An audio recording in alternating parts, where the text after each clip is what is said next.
Hello and welcome to 10 Very Big Books, a Malazan read-through podcast. My name is Peter Bond, and I've read every book in the main series. However, my co-host reading the series for the first time with me today is my friend and closest confidant, India Jones. Hello!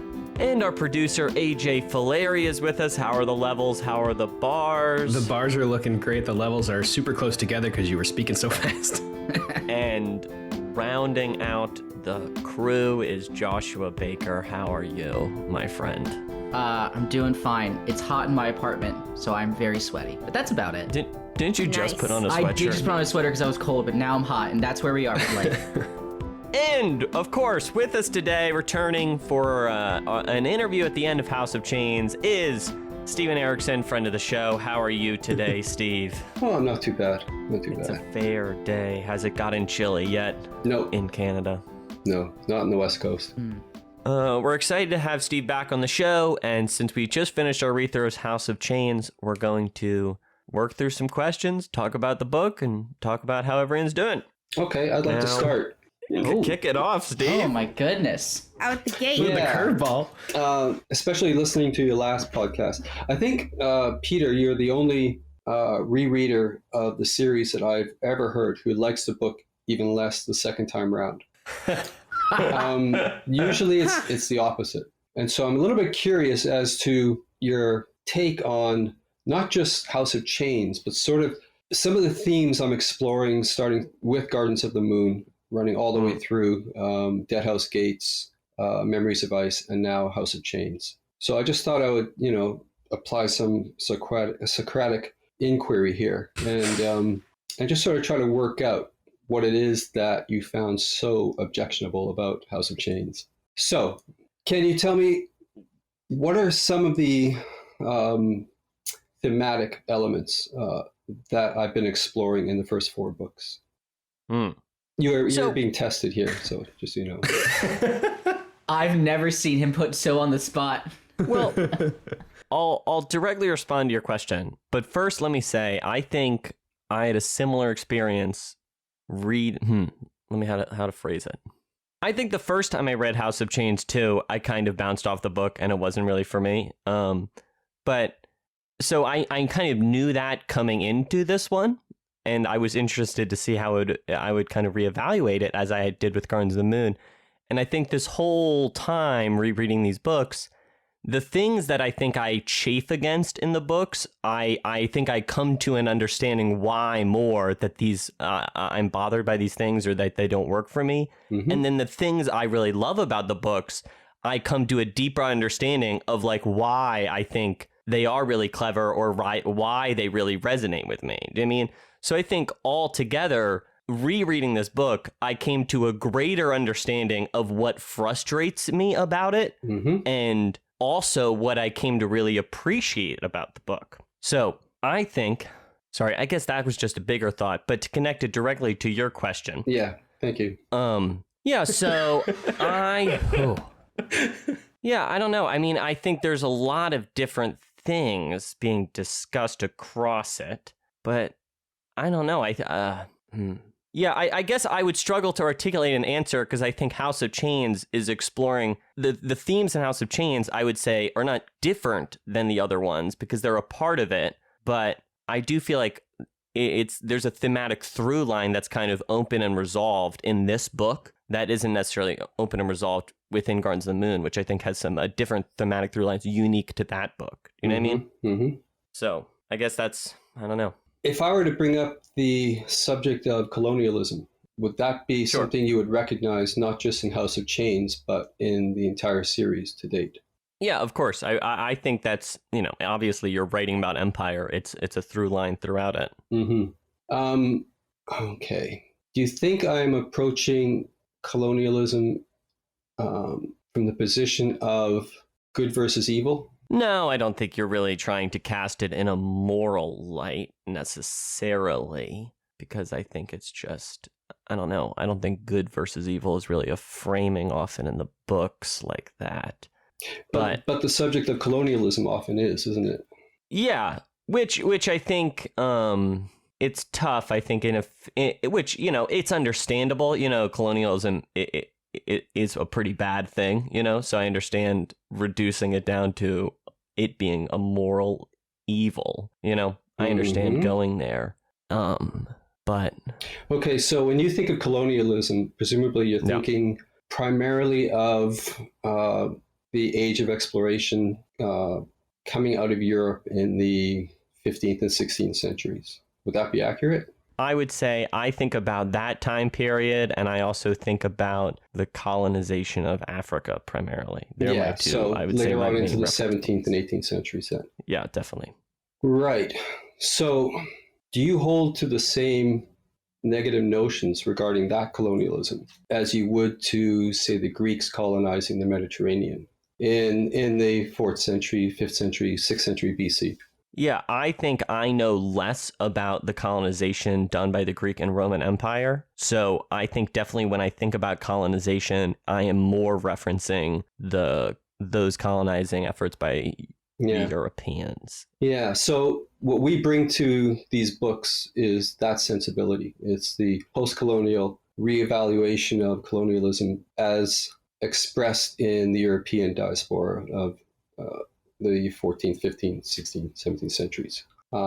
I'd say that's a fair statement.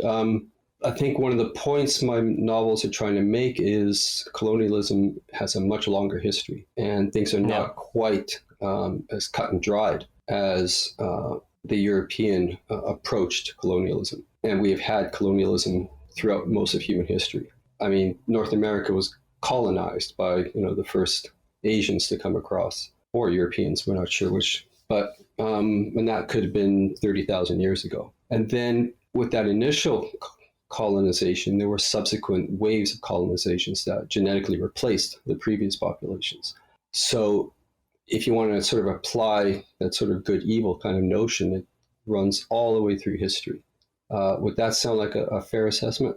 Well, I'm not an expert on the subject, but I would say my first thought is that isn't there a difference between empires kind of purposefully colonizing something and an expansion in a different sense? I guess that's my thought, because I think, especially if you look at something about what England did during that colonial era, I think there's a real distinction to be made there between that a colonial effort and a colonial ideology as opposed to 30,000 years ago, an expansion of people. But what about the Roman Empire, for example? Yeah, I think that's probably more in according with an imperial colonialist outlook, right? But as I said, I don't know that much about the Roman Empire's philosophy when it came to colonizing the Mediterranean. It was a lot like what the Malayan philosophy is, and that was kind of the inspiration for what we were talking about. But both Cam and I recognize that colonialism is not a simple issue. It's a very complex issue. And if you come at it from an anthropological point of view, it gets even more complex. So what I'm leading towards is going to the scenes regarding Bidethal's creation of his cult that was centered upon an effort on his part to entrench a belief system that led to female circumcision. Correct? Yeah. All right.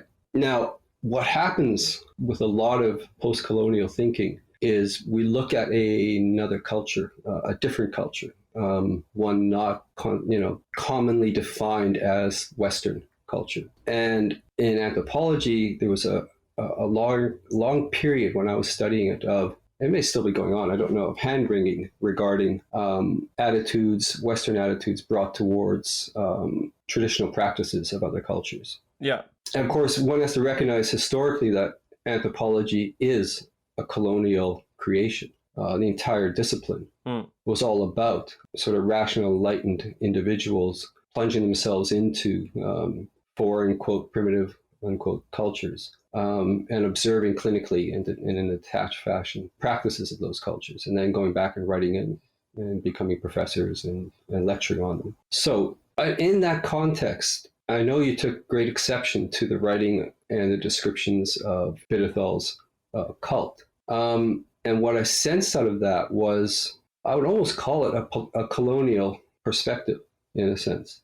You didn't want to see it, and you didn't want to have to experience the details of that. And I found that very interesting. And I'm not suggesting that I'm presenting a thesis here. What I'm doing in the novel is, and what was doing for the first 4 books at least, was exploring the complexity of colonialism as it relates to a major subject in anthropology, which is moral relativism. And in moral relativism, the notion is if a culture is seen to be practicing something that is traditional and self-defining for that culture, you step back, wash your hands of it, and say, not my problem. And with House of Chains, what I took was a civilization that had been conquered and then reestablished at least some definition of freedom or sovereignty away from the empire, which allowed certain possibly old practices, at least cultures that allowed the creation of cults, no matter how twisted, to actually find root and to take place and to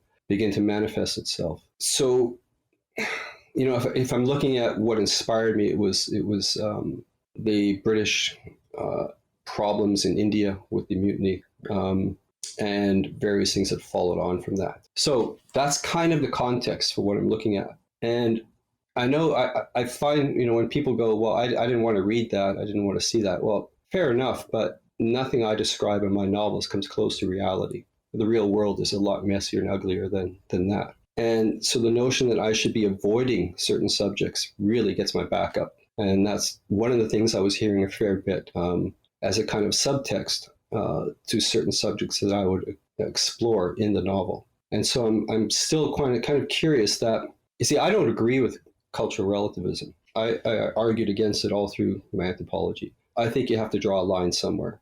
And certainly for me, the subject of female circumcision was certainly a place I would draw the line.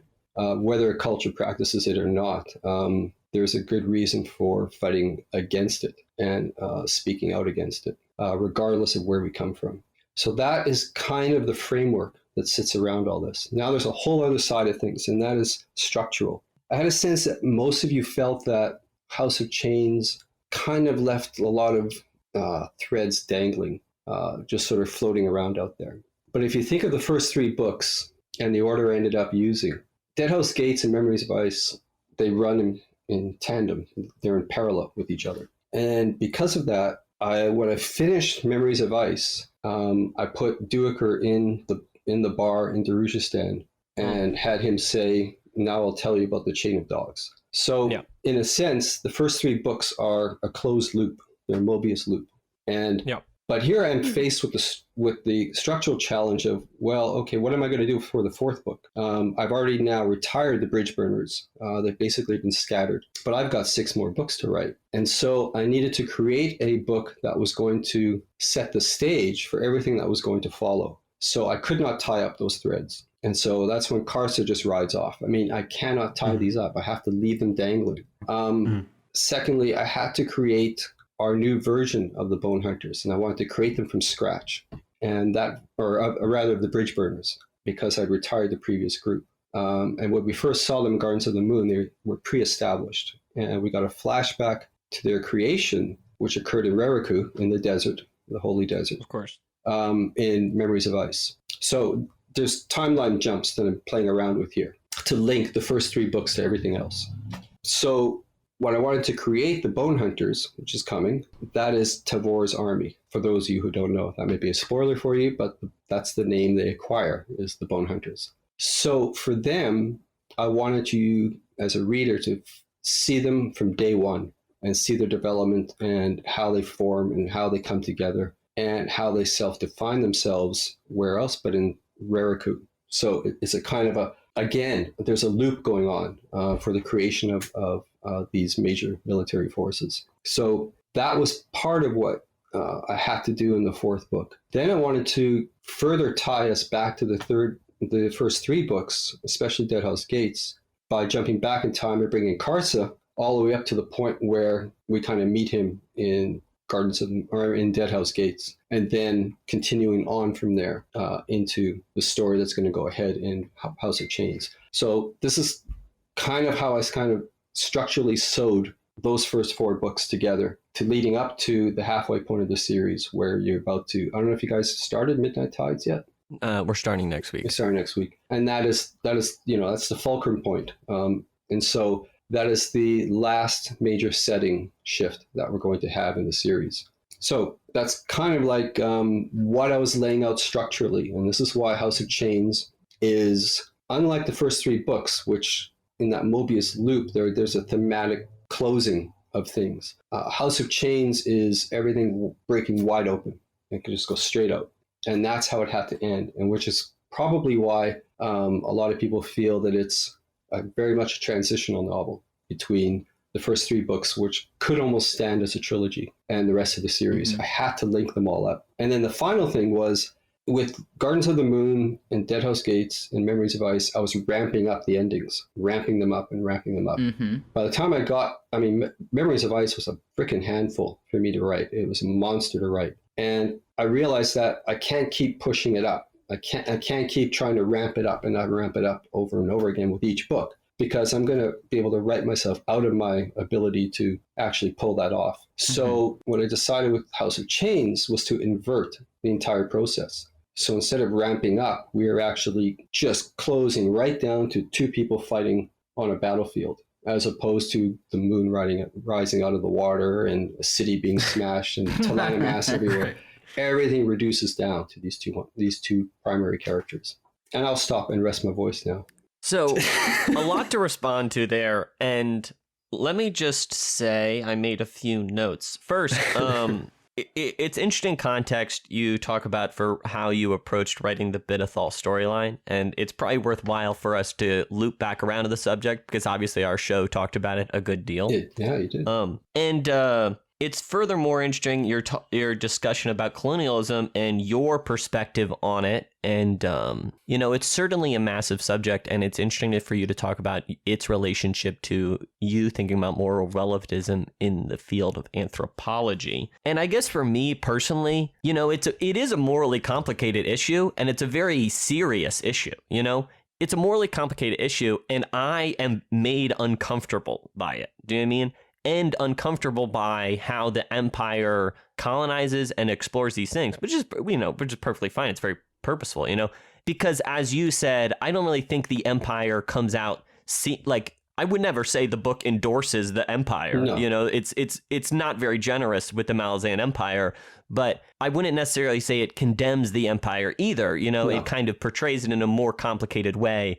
And probably that portrayal is what ultimately leaves me feeling uncomfortable, which I'm sure is not that surprising of a feeling for you to hear. No. And then my final point I was going to make in response was about you're talking about the structure and it being a transitional book, which I think is very accurate. And when we talked about Memories of Ice, I noted that I felt that Memories of Ice in some ways has a very traditional structure and is a very traditional book. And when we were all enjoying the satisfying finale, I kind of knew that, yes, of course, we all enjoyed this, this is this. But I kind of knew, since I'd read the rest of the series, that this was kind of an outlier in a way, that more of the series is structured around kind of a more unconventional and stranger shape to a novel than Memories of Ice has. So coming into House of Chains, I was actually kind of keen to have us tackle, for lack of a better word, a kind of more Malazan-y book in a way, And I think I'm more keen going forward to discuss these books that have weirder and weirder, it makes it sound like it gets out of control, but it's not really how I feel, but different and more unconventional structures, because I think you're accurate with how you're talking about how House of Chains has to link between these different things in this whole series, and how its approach to how to structure and tell a story is very different than the other 3 books. So, a lot. I really hope the episode we recorded this morning comes out first, because you answered every question that we pose in it. You have just really knocked out of there. India. I'm just going to say, I try very hard not to Google things. I had to Google cultural relativism just then. And I did too. I actually did too. Thank goodness. But when I know that we're going to be speaking, I secretly Google you and don't tell anyone. Just to find out just some information, so that when we talk, I feel a little bit more, in the know. And right before you said this, I read that the first three books could stand on their own, and this is a setup. And then I was like, wow, how did I not realize that? Yeah. Like it's actually kind of clear when you read it. So now I feel a little bit silly. But well, there's a repetition is occurring, right? Because if we can think of the bridge burners and how they were formed in Rariku, and what's happening now with this book is the bone hunters are being formed in Rariku, and so we're going to follow them from start to finish this time, whereas we only got the tail end of the bridge burners. So there is a kind of an overlap there for sure. I really like your explanation of the structure. We were talking about that today in our episode recorded this morning about how my thoughts on it were that we were discussing which books we felt the strongest, and I put Gardens of the Moon above House of Change specifically because I felt Gardens of the Moon had a better, more come-together-y ending. Yeah. And now I feel like I feel like I've shown up to do a book report and hadn't read the book, but I did read the book. I just fundamentally misunderstood the entire thing. Yeah. Well, consider it this way. We'll go back to the Bidithal thing, because this is really important, because there's a scene coming in a much later book that is, if anything, 10 times more horrific than what you just got. Oh, we know what it's called. We don't know what it is, though. There's people have been alluding to it. Yeah. Okay, so imagine this. Okay, you guys, and I remember when you were discussing it, being a bit put off by the fact that it was Kharsa who comes back into the camp and becomes this instrument of destruction for all the crap that's going on in that camp, which is kind of a microcosm of Seven Cities itself, the continent and its culture. He just comes in and he just slams and shuts it all down. And then he delivers a very symbolically pointed means of killing Bidithal. Mm-hmm. Within the context of colonialism, what do you think would have happened if I had the Malazans kill Bidithal?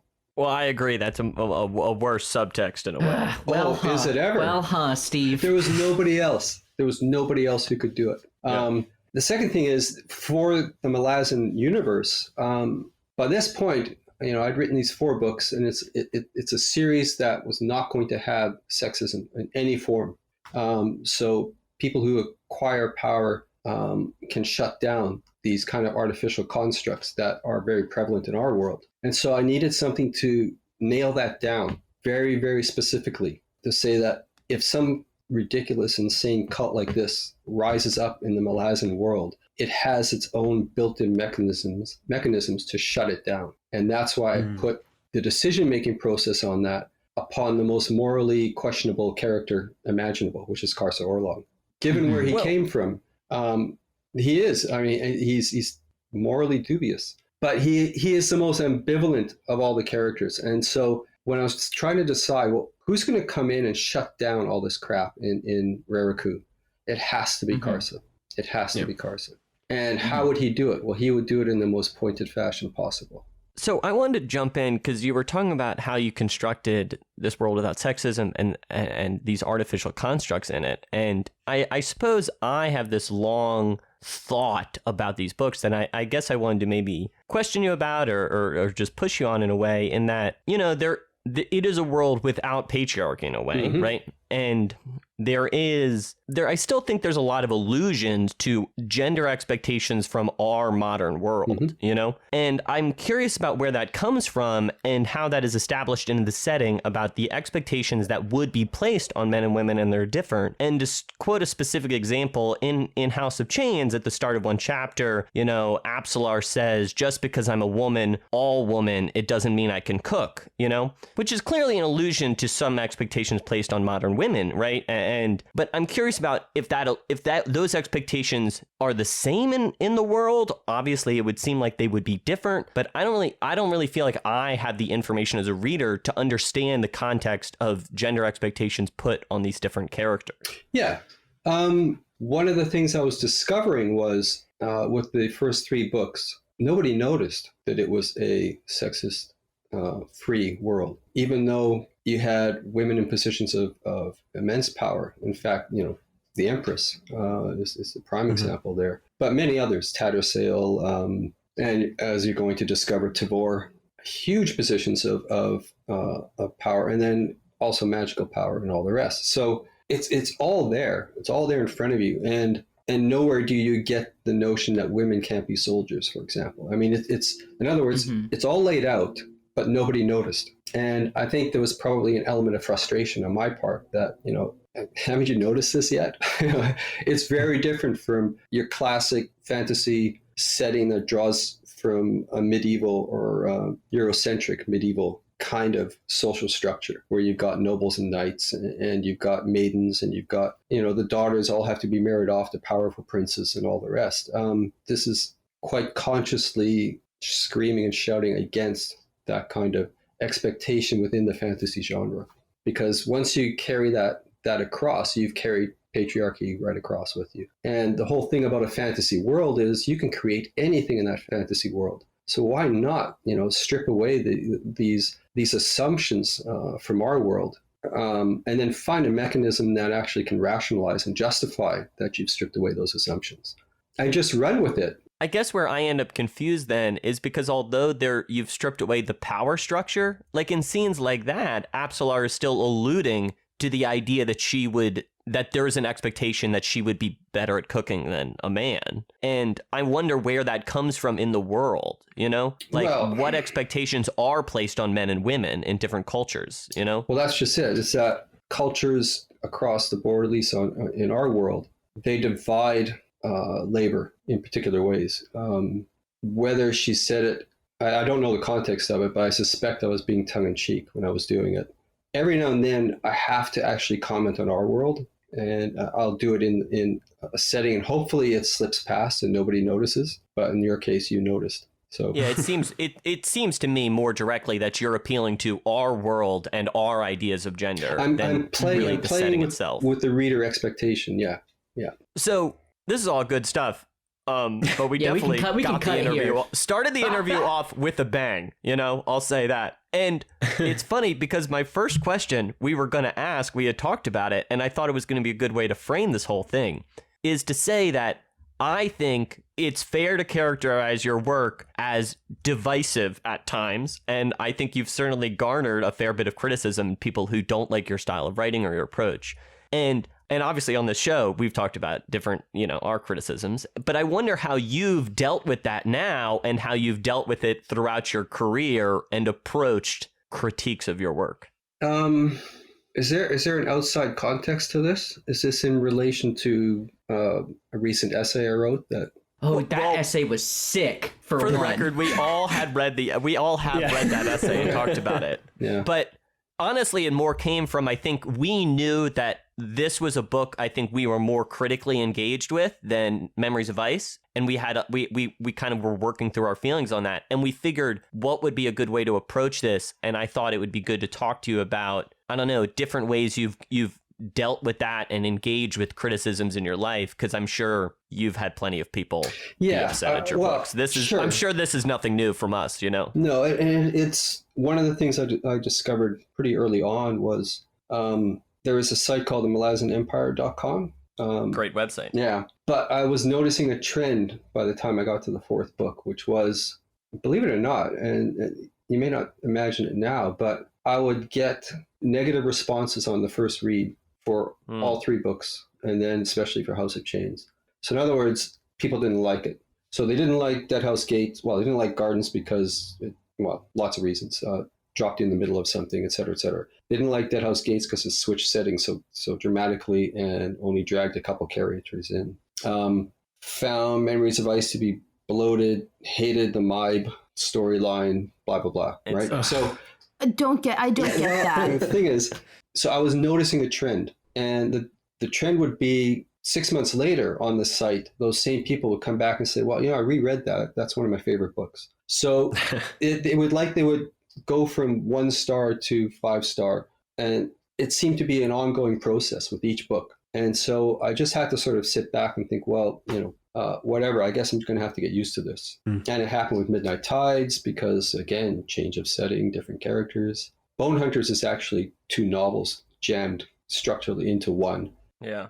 Toll the Hounds, Yeah, people hated the voice, and on and on and on. I think for me, what you just said really resonated with Toll the Hounds. I think a book that so radically changed from my first read to my second read. It's my favorite book of them now, and it's because of my second read I found it to be such a meaningful book. But I think the first time I had a very different experience reading that book. Yeah, and a lot of people do, and so I've had to take the long view, and I've had to extend that much further because Forge of Darkness and Fall of Light, the Kharkanis trilogy, still has a very minor element who are engaged in that series. And it's been years, 10 years for Forge of Darkness. So one has to take the long view on these things. But at the same time, it can be pretty hard to sort of pull yourself back up to start on the next book if you've been, absolutely hammered with the previous one. And that does wear a person down eventually. There's no question about it. It's probably why I've held off on the third Kharkanis book until right now, which I'm working on it now. Mm-hmm. Yeah, it's rough. It's but it comes with the territory. I write to an imagined audience, but it's actually not really an imagined audience. I write novels to entertain Cam. Cam writes novels to entertain me. And, everyone else is just sort of incidental to the whole issue. And we've just been lucky that other people have come on board and enjoyed the books. But in a sense, we're writing the same way we gamed. I would run a game to entertain Cam on that game session night. And then the next night, he would run a game to entertain me. So what a loving friendship. Yeah, it's been a great friendship. Seriously, it's beautiful. And so now we just do it, at a distance because I see... If I'm lucky, I see Cam once a year, but generally, I don't even see him that often. So, yeah. Okay, I have a question. You said that you've seen like a trend of people reading the book, having their grievances, reading it again, and saying, "Oh my God, I love it. What was I thinking?" Why do you think that is? What changes between the first read and the second read? And even Peter says it all the time, like, "Oh, I read this the first time and it was good and I liked it, but I read it the second time and I loved it." So is it just maybe that they've read through it and they know now and then they're picking things up the second time, or do you think it's more than that? Because you have a cult following, so like people love these books and for good reason, but I just don't get how they can go from such intense emotions. Yeah. I mentioned this in my earlier discussion with another person who's blogging. But so I'm trying to be unique here. So I'm going to be very brief, but I foreshadowed in such a way that those foreshadowing elements don't get noticed the first time round, and they will get noticed the second or third time round. Mm-hmm. Do you kind of think to yourself like idiots? No. I want long shelf life for these books. I want people to be able to come back to them. And I've experienced the opposite where there are, I grew up reading Edgar Rice Burroughs, for example. I ended up buying every reissue of his books. I'm 12 years old, 13, whatever. And to this day, there's only 2 of them I can read and still enjoy. And that's Tarzan of the Apes, the first book, and A Princess of Mars. The rest are virtually unreadable. And that is so disappointing. It's where our nostalgia was born. It's where for me anyways, my love of fantasy fiction, adventure fiction was, took form. And so I still have those books. I still have the pocketbooks and I'll never get rid of them, but man, I can't read them now. So I really had in mind that if I want this series to stand the test of time, it has to survive rereadability. It can't date itself. There's only so much within an author's control, idioms and style of speech, that kind of thing. But by and large, the longer I can have these books on people's shelves, the happier I am. I've never in my life, I read, we all know, I don't read much fantasy. And the books that I do read are very, you start and then there's like a very clear ending and I'm satisfied and then I'm done with it. I've never read a book more than once, maybe Twilight. Actually, yes, I did read that one twice. I'm not gonna lie, but I just never think to do that, and I didn't know that was even an intention when writing. So that's actually really interesting to hear. It's what I like. The books that I can go back and reread. To me, they're the ones that have the, I guess, the most profound long-term effect on me. The other ones, literally, I still read other ones that I know are going, to the box to go for the used book store as I give away books. But then there are some I hold on to, and they're two different things. As a reader, you're just getting different things out of it. But the ones that stay with me, those are rare and very special. And so that was kind of what I was hoping to achieve with the melasma stuff. Yeah. And I mean, for some people, it just doesn't happen. It doesn't work. So it's always going to, I'm going to lose readers. It's as simple as that. There's no other way around it. It's just the way it is. Do you think that there are other authors that don't I have no concept of this, obviously, that write a book and they don't expect it to be read multiple times? Is that a thing? Is that geez, I've never asked. I don't know. Neither have I. I've never thought of this. I think for me, it's funny you say that this is something you look for in a book, Steve, because I think I've only come to appreciate that later, because I think sometimes the first time I read a book, and I think I really had this effect with Toll the Hounds in a way, I'm like so eager for the information and the story and like what's going to happen, that sometimes what's going on like a sentence level or a structural level or, these more nuanced things, that sometimes I'm not always paying as close attention to them because I'm more focused on like what's going to happen on the next page. Yeah. Do you know what I mean? And I think then when I'm actually freed of the burden of knowing what's going to happen next, I can feel like I'm more liberated to think about, well, what's this paragraph doing? And maybe I should just reread this paragraph, and just like kind of, I don't know, go at your own pace, or I don't know. It's a very different experience rereading something, knowing what it is, as opposed to encountering it for the first time. Oh yeah, it's a very good point. I think that's a personality type too, though, to want to even read it again. I've just I don't know. I'm with India. I can't even watch a movie twice. What did you just say to me? I've watched, there are like 5 movies that I've gone out of my way to watch more than once, basically. Well, what about Galaxy Quest? Oh, I've only watched that once all the way through. That's insane. What is Galaxy Quest? You haven't seen Galaxy Tim Quest? Allen. And you should watch Galaxy Quest. I've never even heard of it. It's one of the great You would films. like it. It's got Tim Allen's got Snape. It's a great film. Speaking of which, Steve, we just we just read the second Willful Child book, and we had a hoot, and we I think I actually had more fun with that book than the first one. So cool. It was a good time. Well, since you had mentioned it, Steve, recently you did pen, I would say, a long essay about characterization. And I would like to rephrase. Oh, go ahead. Sorry, Peter. I'll interrupt in a second. You can jump in. I'll pick a better time to interrupt. You keep going.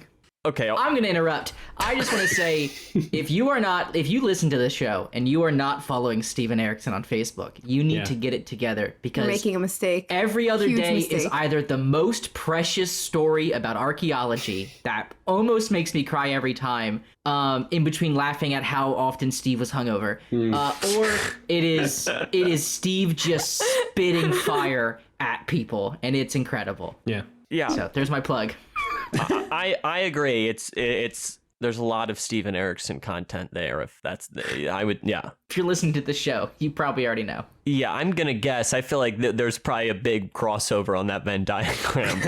But all I was gonna ask is, what kind of spawned you writing that essay, and how often do you think you want to engage in responding to criticism in essay form like that? Because you've posted a lot of essays on your website, and I actually really enjoy reading those essays. I find them quite well. I'll answer this in a roundabout way. Surprise, surprise. Steve Straight Shooter Erikson taking the long way? No. Yeah. Somebody posted a link to me from a YouTube blogger named Daniel Green, and his blog, which I just read this afternoon, was basically saying Erikson's rant, he's right, kind of thing, and basically opening the door to the notion that authors, specifically writers, I guess, as opposed to artists in general, can or maybe should take advantage of the sheer extent of openness of communication that exists online these days between fans, reviewers, critics, and those who produce the works that are being criticized. And it was a very nice response on his part. And I was going down through some of the commentary, dangerous thing to do, and occasionally somebody would sort of say, yeah, you overstepped his bounds, et cetera, et cetera. And I think one reader said it's the kind of essay that he should have written and set down for a day and slept on it before going back to it. And my response, I've actually just responded to that on that blog, YouTube post. I slept on that argument or in that statement for 20 fucking years. So, overnight, sorry. It's like, really? So I did tone it down. The only thing that sort of seemed to spark people was I expressed frustration and irritation in the framing of what I was going to talk about.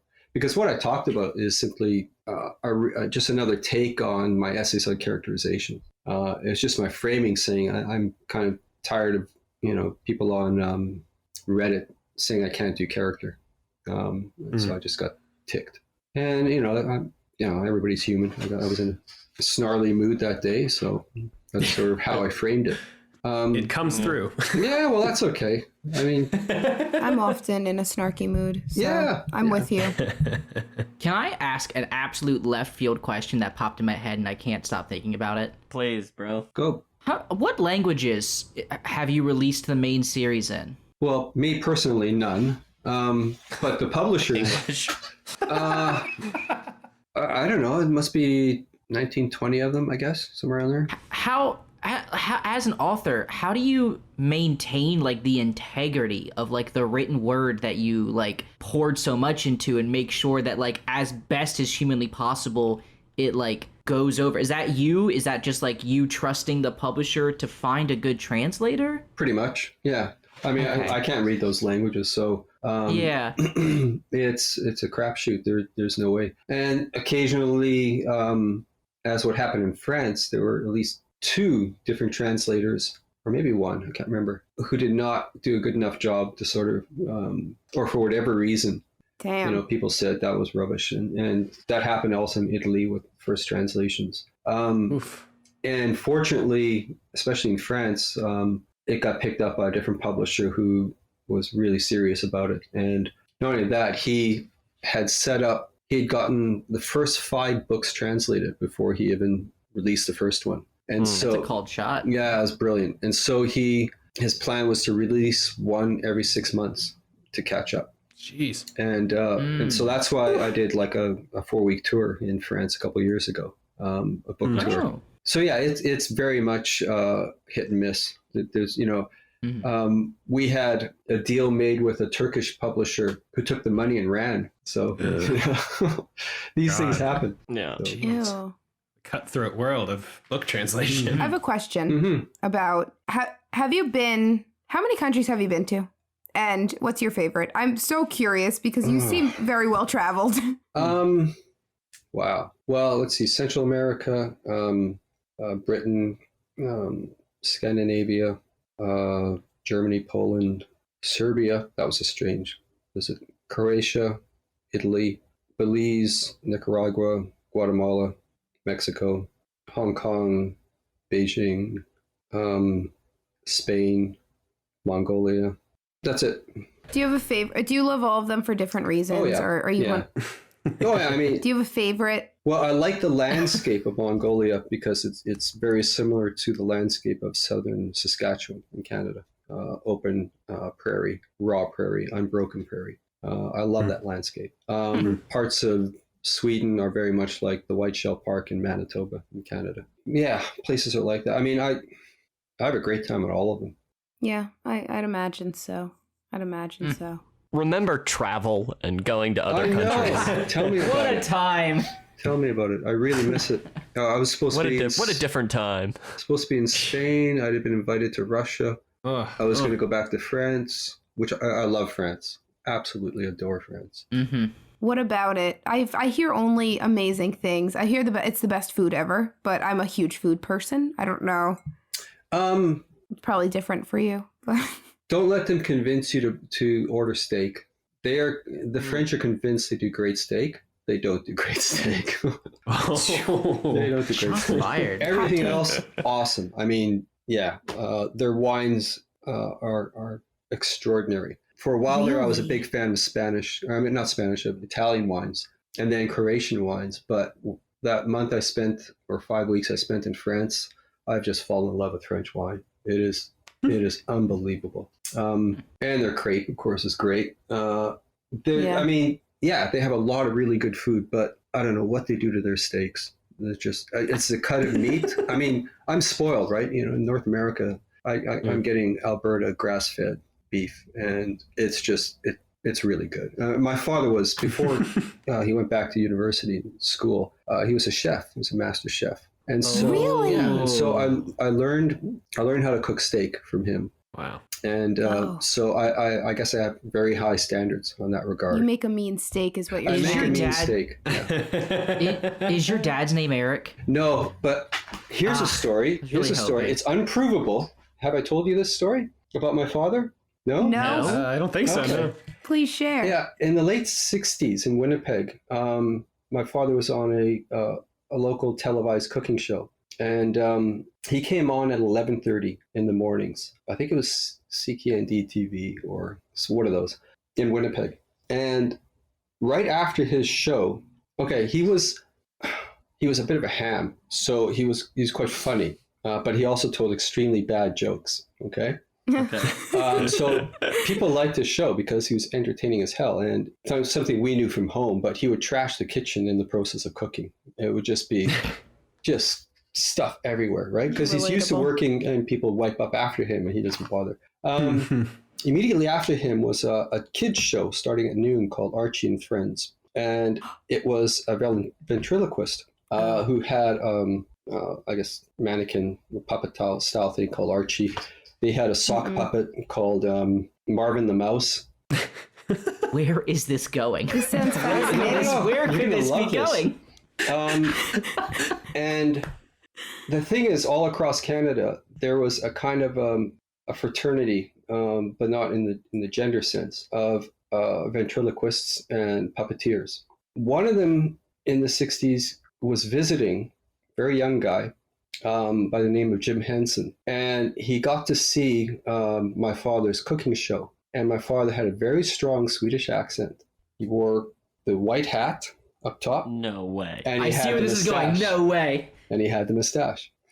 And my father has since told me that, you know, he didn't even bat an eye. He said, yeah, I'm the Swedish chef on the Muppets. Stop. There's no way. It's right? It's unprovable, but Jim Henson did see my dad on his cooking show. I'm going to the grave convinced that your dad Joshua? is the Swedish chef. Yeah. Yeah. Oh my gosh. That's such That's a where that good story was story. going. Yeah. I don't know if it's true or not, but my dad certainly seemed to think so. And Oh, I believe it. yeah.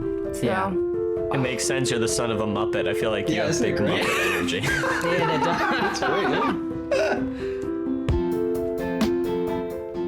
Hello, everyone. Producer AJ here, giving you a little break from what was an absolute whirlwind of a conversation with Steven Erikson. Thank you so much for listening to this episode of the podcast. And of course, thank you so much to Steve for coming on and talking to us again about House of Chains. It truly was a wonderful time. As always, you can let us know your thoughts about this and all of our other episodes on Twitter at 10verybigbooks or via email 10verybigbooks@gmail.com. If you'd like to join the conversation over on our Discord, you can head on over to bit.ly/VBB Discord and join everyone there. That's capital V, capital B, capital B, capital D, Discord. That link will also be in the show notes. If you'd like to check out our Patreon, you can visit that link in the show notes or head on over to patreon.com/10verybigbooks. At the time of recording, we are now at 141 patrons and $480 a month. That is insane. Thank you so much to anyone who has donated any amount. We are so beyond grateful. I will never stop saying that. And just a reminder that if you're waiting for your patron shout out, we will be doing them once we start recording our Midnight Tides episodes next week. And as always, thank you so very much to Dan Gesrick for making our spectacular logo. You can follow him on Twitter at Dan Gesrick for the hottest election email data mining takes. And of course, the wonderful music in today's episode is by the one and only Amaranthin from their album, The New Romantic, which you can find along with their other music on bandcamp.com. Links to their pages will be in the show notes, and 10 Very Big Books will be back next week on November 6th with our very first episode about Midnight Tides. That's right, we are on book 5, baby. Also a reminder for the U.S. listeners out there, Tuesday, November 3rd is Election Day, so please, if you can, go out and vote. Anyway, let's get back to our conversation with Steven Erikson, and thank you so much for listening.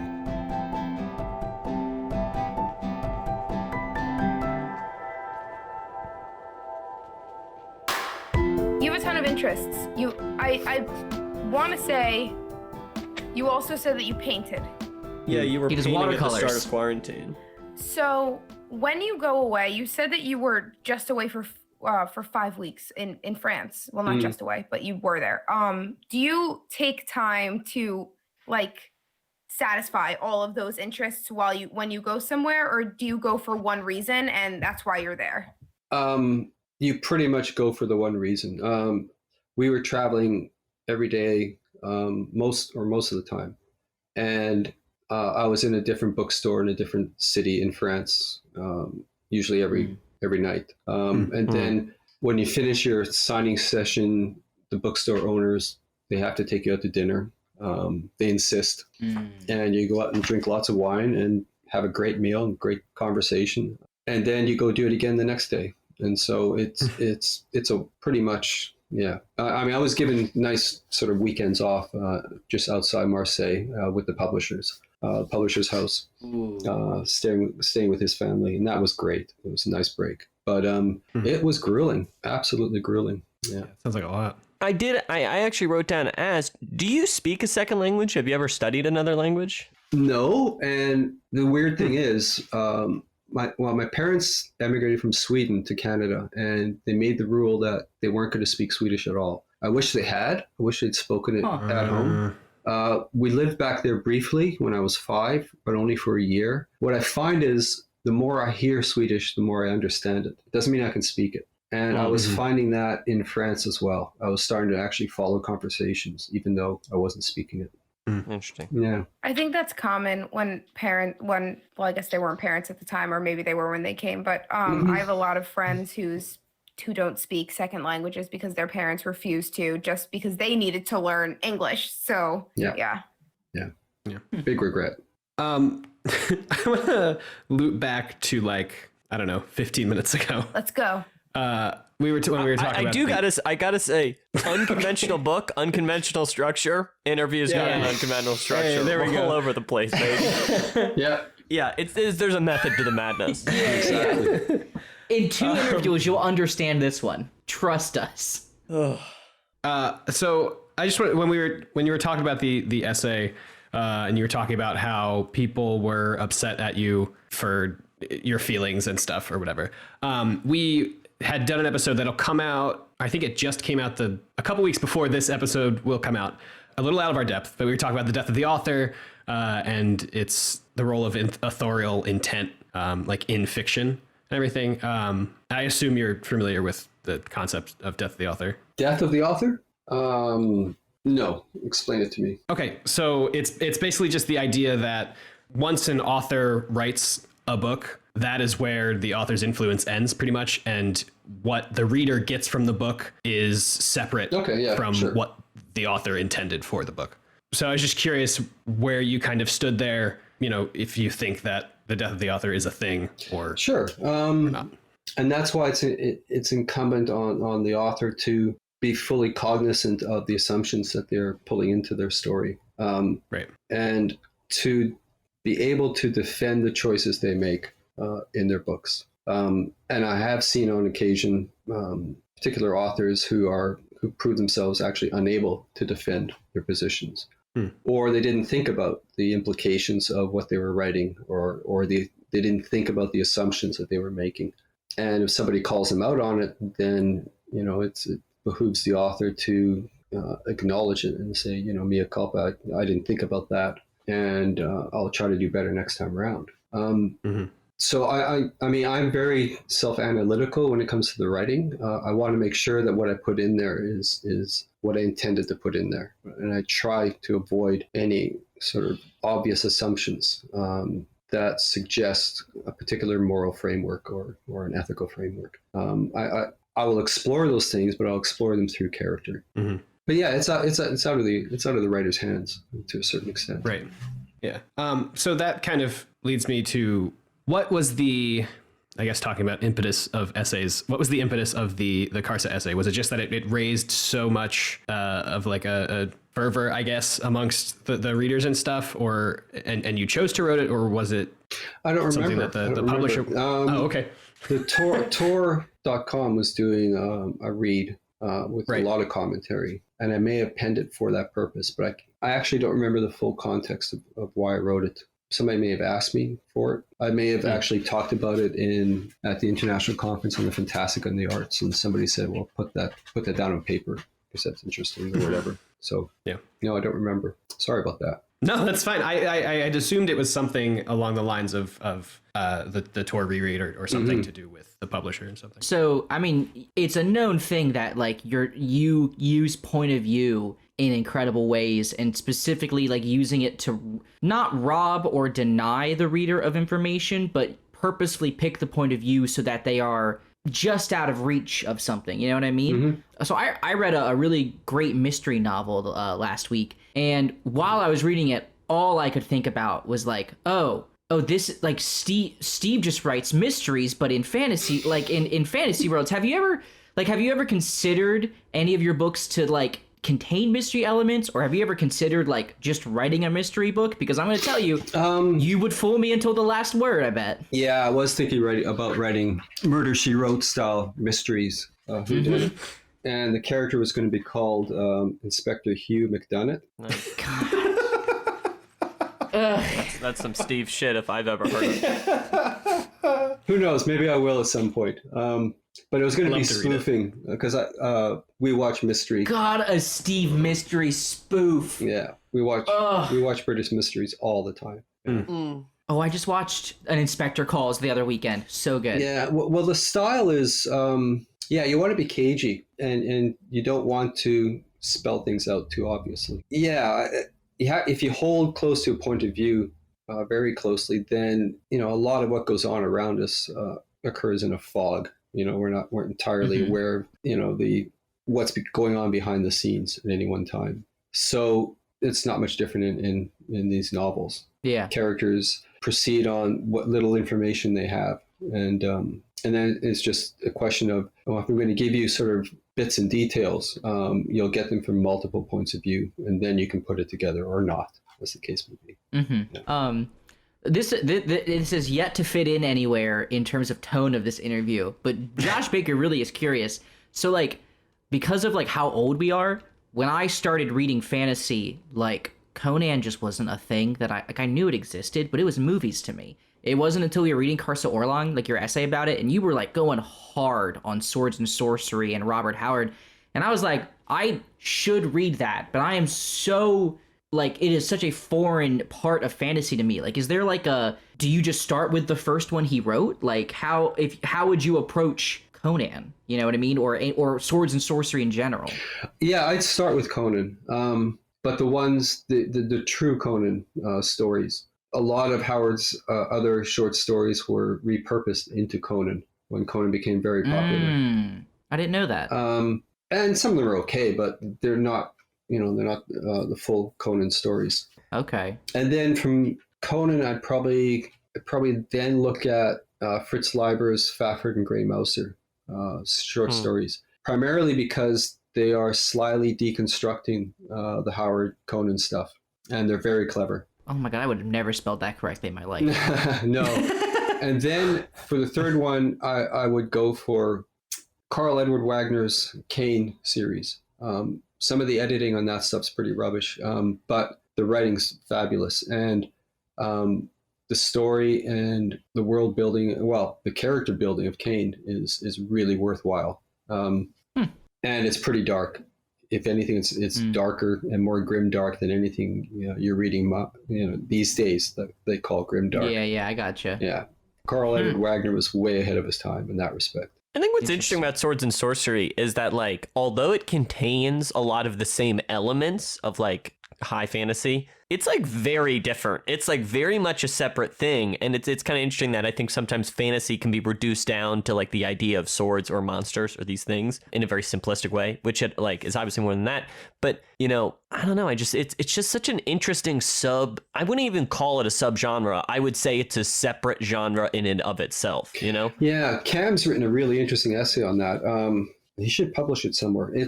He's connecting the origins of sword and sorcery with pulp fiction. Yeah, pulp fiction 100%. So he's connecting it to noir writing styles. People like Chandler and Spillane and all the rest.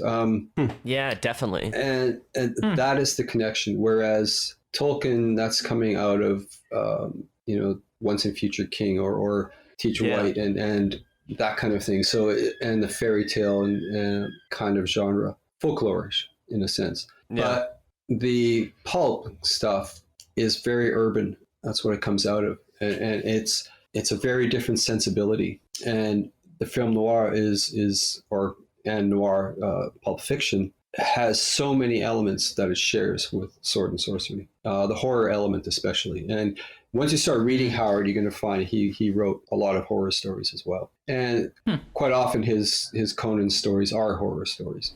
They contain, elements of both genres. It's really insightful. I'd like to read that essay. Yeah, I should ask him where he's got it floating around somewhere. Inge, what on earth are you doing? I'm sorry. This is just not an ideal location. There was a centipede in the sink. We are fine. Sure. Oh. I'm so mortified. Well, what I was going to say was we talked about the Bidethal thing a bit earlier, and obviously we talked about it a good deal in the show this season. And I was curious because obviously these books, and you don't really shy away from writing about sexual assault or these serious issues, and I'd be curious to hear, you spoke about it from this colonialist mindset about this specific, but I guess wonder in general, what approach and what's your kind of philosophy when coming to depict such a serious subject matter? Well, it's a good question. First of all, stylistically, I pull right back and I become clinical and objective in describing what's being done. And that is to make a point that I'm not going to sort of engage in any kind of glorification of what you're seeing. It's very repertorial in the style. So I simply lay it out without, avoiding purple prose or whatever. So that's the first thing I do stylistically. And the second thing, I weigh very carefully what the point of view is going to be, because that's crucial. And there are huge risks to be taken from almost any point of view you choose, whether you choose the victim or the perpetrator. And I've done both in my fiction on occasion. And in each instance, I want to make a point of not shying away from staying with that character and exploring the legacy of their actions, whether they are a victim or, like I say, the perpetrator. The Carcanis trilogy has a character who participates kind of unwillingly in a gang rape. And if I was just doing it for sort of shock value or even getting off on it or whatever, I mean, I would have left that character behind and just moved on to something else. But once the scene was written, I realized that I have to stay with this person. And this is a person who is self-aware enough to know that even as much as he may seek redemption, it is impossible. The act he committed is beyond redemption. And that becomes a very interesting kind of character to explore. Not always pleasant, but it's the kind of character that's often not explored in fantasy fiction. The true mindset of a person who, by circumstance, ended up committing a criminal act and then has to live with the consequences of it, even as it slowly drives him mad. So, point of view is very, very important. And then the aftermath can't just be shoved to one side or ignored. One has to explore it, I guess, as clearly and as ruthlessly as possible.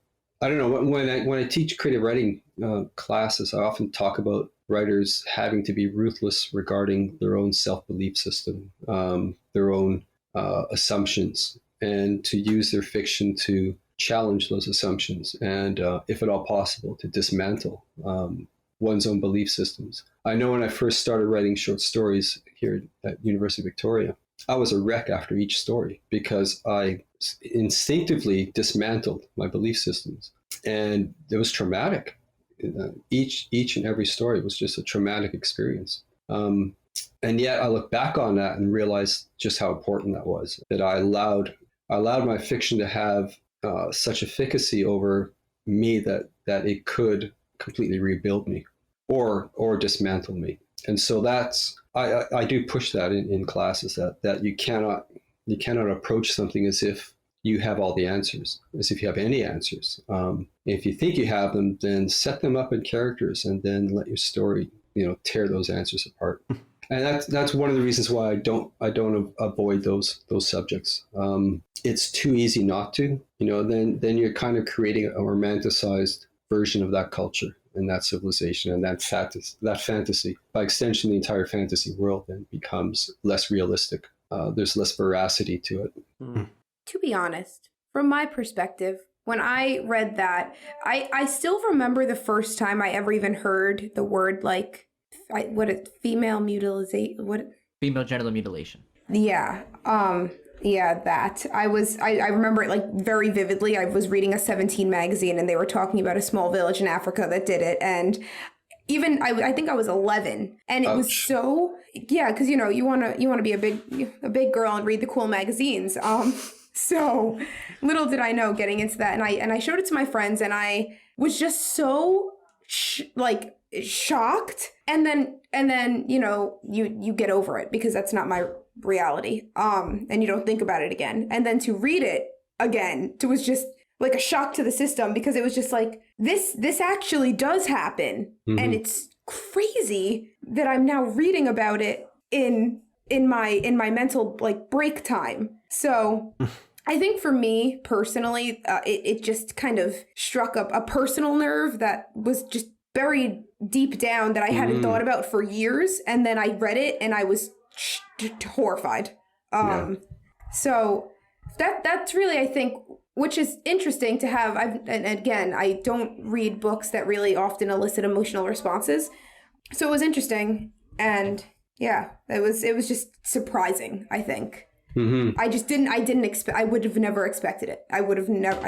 So that was, I think, yeah. And how did you feel when Kharsa takes Bidithal and kills him in the manner that he did? I really, really, really, really enjoyed Kharsa's character. I think that might be different than a lot of people's opinions, but I love the personality. It was just, I thought, really enjoyable. I don't read things, I think, on a level of oh my God, he was such a horrible in the beginning and he did this and that. And so for me, it's just, I'm reading in the moment and I enjoy him and I enjoy what I'm reading. So that part, he and I also have a follow-up question after this. Mm-hmm. I was really happy about it. I was like, yes, he said he was going to do it and he came and he did it. So now we had a question in the mailbag episode. Do you guys care if I bring that up? Is that cool? Please, go for it. About him setting people free of their chains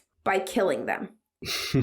But I had never thought about him. I thought he wanted to be set free of his own chains, but I never put those associated that he had those intentions for other characters. And this also kind of touches on the death of the author too, because I don't know if it's about your interpretation of it or it was my interpretation of it, but can you tell me what if that is a true and accurate depiction of what he did when he came back and was like, okay, I said I was going to kill you, so now I'm going to kill you. And then I said I was going to kill you, so I'm going to kill you. And then, because for me, it was just like he has his own personal moral code where if he says he's going to do something, he's going to do it. And you deserve it, so he's going to do it. Yeah, I'm with you on that one. Yes! Kharsa, it takes a long time before we see Kharsa display acts of mercy. You saw one when he threw the bones of, I can't remember who, back into the water. Sabella? Yeah.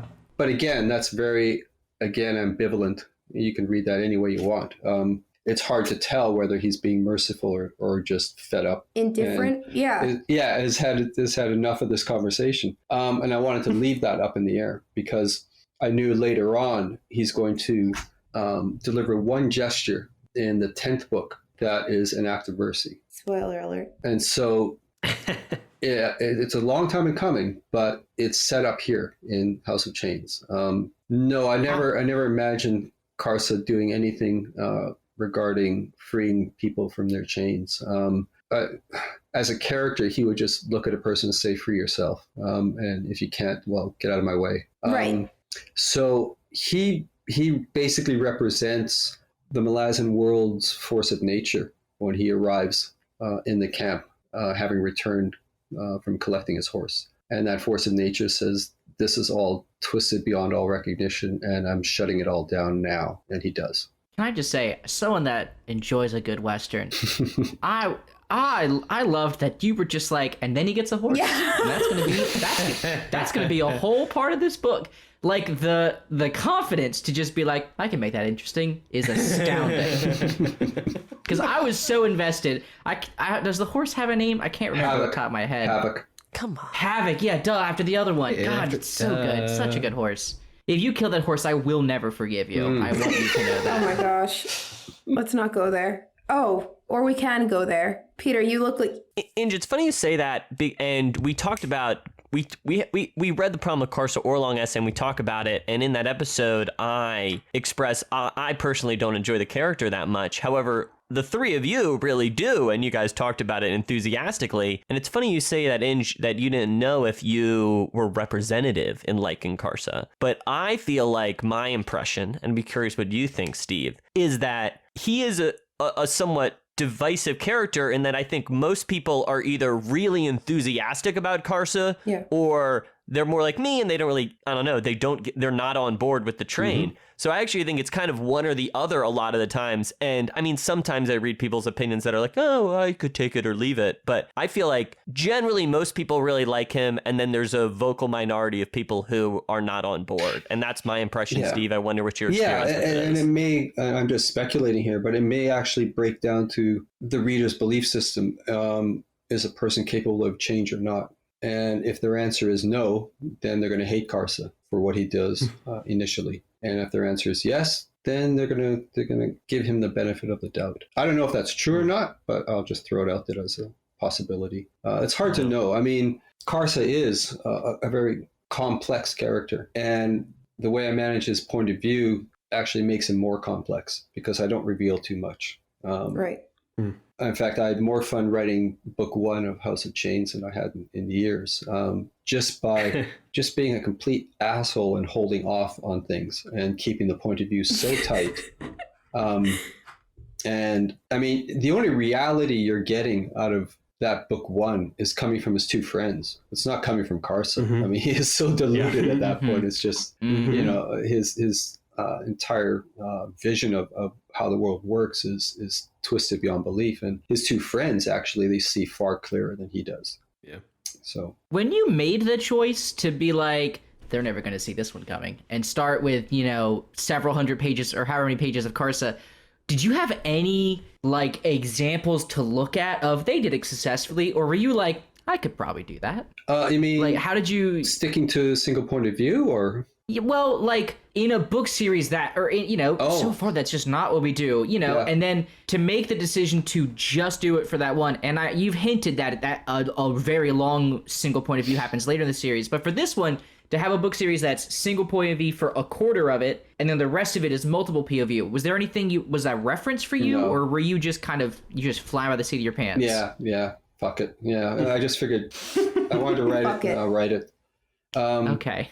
If you guys, and this is a spoiler because we haven't set this up yet because we talked about it before we recorded, but if you talk to Mark, talk to him about book one of House of Chains, because that's the game I ran right up until everything plays out at Silver Lake at the community there. Yeah. Oh, I gotta ask, Torvald Nam is such a good character. Please tell me we get to see him again. And if not, how can you make such a good character for such a short part of this book? I loved him. Yeah, no. Yes, not only do you get to see him again in the series you're reading, but I believe he's going to show up in the second Kharsa novel, the one that's coming up. So yeah, absolutely, yeah. Which reminds me, it's probably worthwhile asking, people love to hear, what are you working on now and what's maybe the status of different projects? I think people are always interested in that. I'm working on Walk in Shadow, which is the third Carcanis book. Yeah.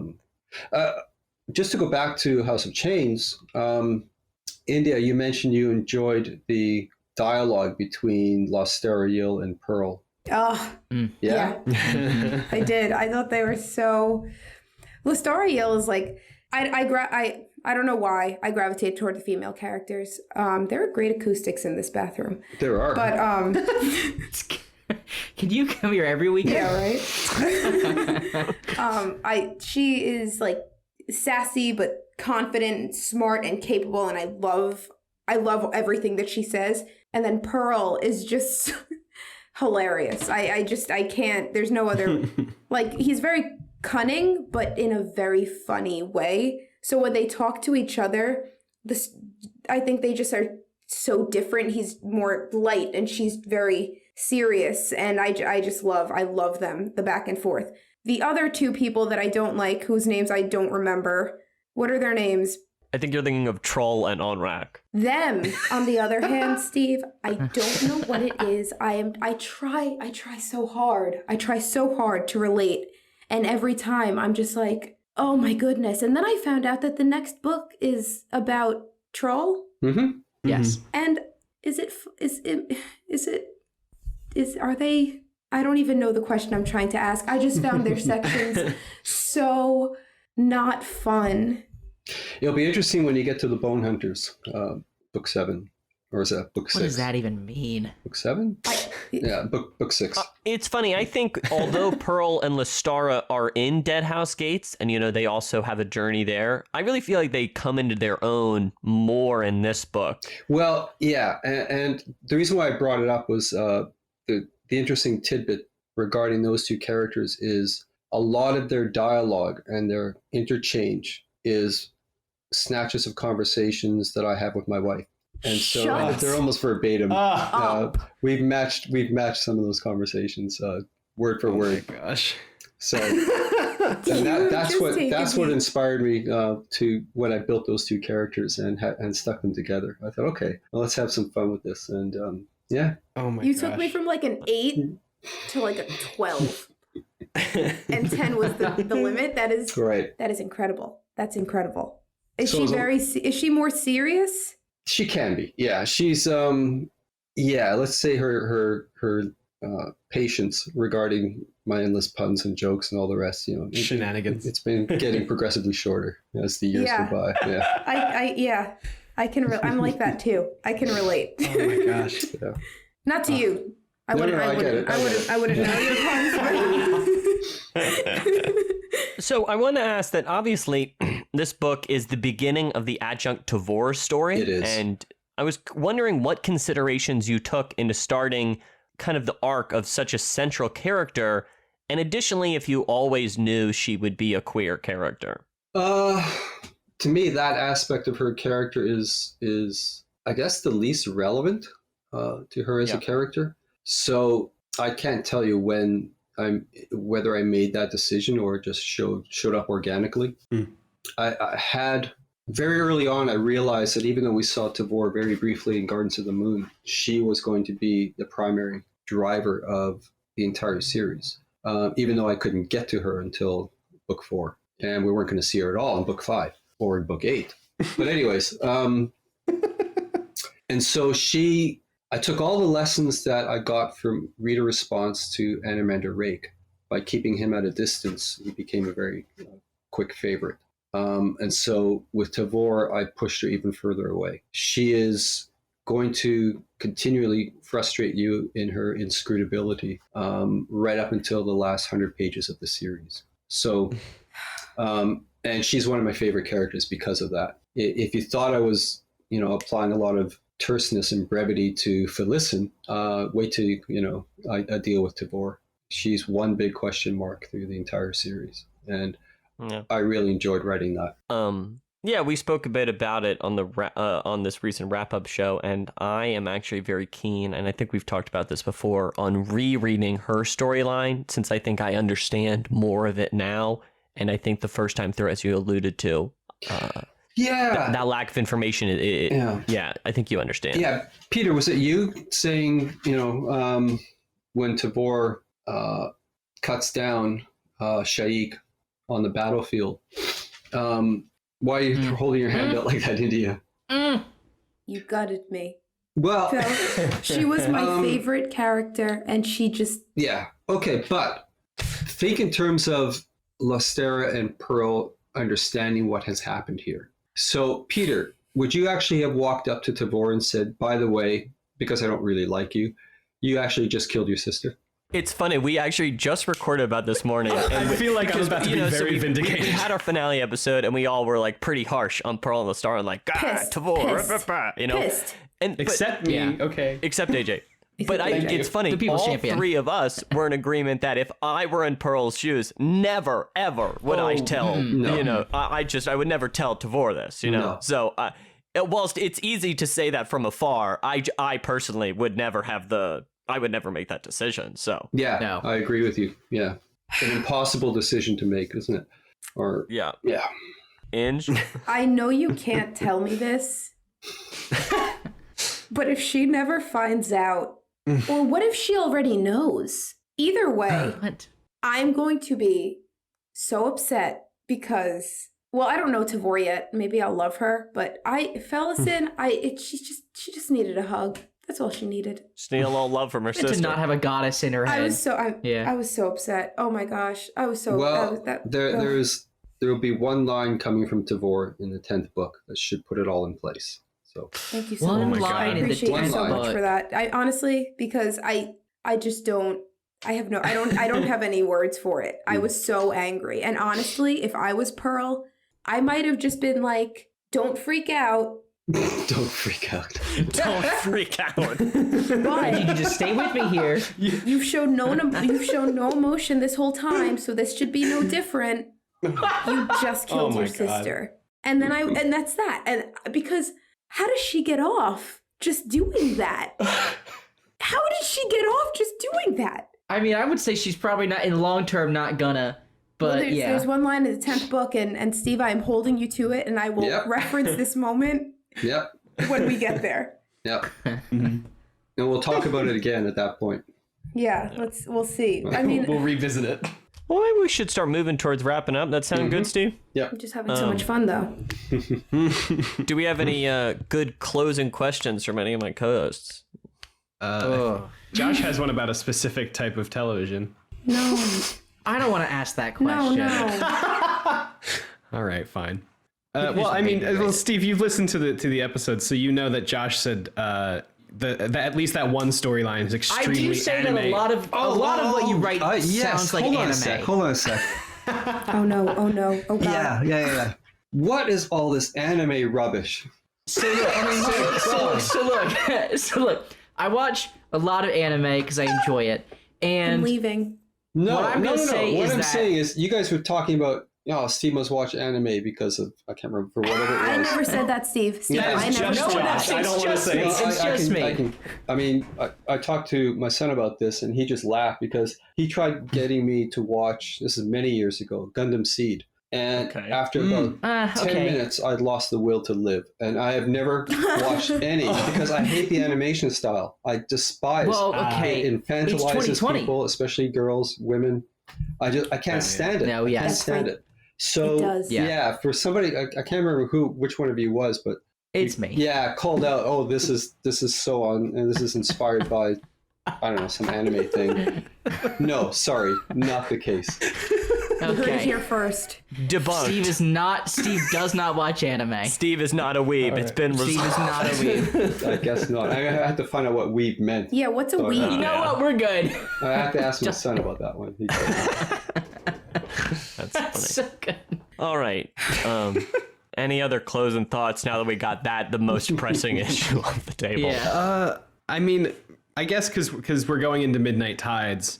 I know we're expecting a lot of Trull, a lot more of that backstory and stuff. But for you, did you know that 5 was going to be all about Trull, or was that like a situation where you started writing it and then went, I should probably write a book before this? No, I knew. And it was going to be 2 tales of 3 brothers. There's a lot of brothers in the book. It's a lot of brothers. Very cool. I'm down. I have a brother. I'm down for brothers. I have a brother. Sorry, India. Because House of Chains was about sisters. This one's about brothers. Oh, damn. Memories of Ice was about mothers. When you talk, Oh my it's God. just all the pieces. You just like place puzzle pieces. And I'm just like, oh. Yeah, Dead House Gates is about friendship. And Gardens of the Moon is. It's about cousins. It's a very cousin-heavy book. I think it's they're more big about, uncle it's energy. about comrades, I think, more than anything else, in the soldierly fashion. Right. But that one, I always put that one apart from the others in the sense that it's a primer for the world. Sure. Yeah. And there is 8 years between it and Dead House Gates. So yeah, Midnight Tides definitely brothers. Well, we're Very looking forward to starting our read-through of Midnight Tides and looking forward to talking to you again at the end of it, hopefully. And we appreciate you coming on to answer was our fun. various questions It and was our fun. various respond to some various qualms. You know, it was a little hot episode in here. We got all over This the episode place. was amazing, and I'm so happy. I agree. I had a blast, actually. It was Cool. it was a hoot, Cool. holler, and good time. So, thanks for coming on, and goodbye, Steve. Goodbye, everybody.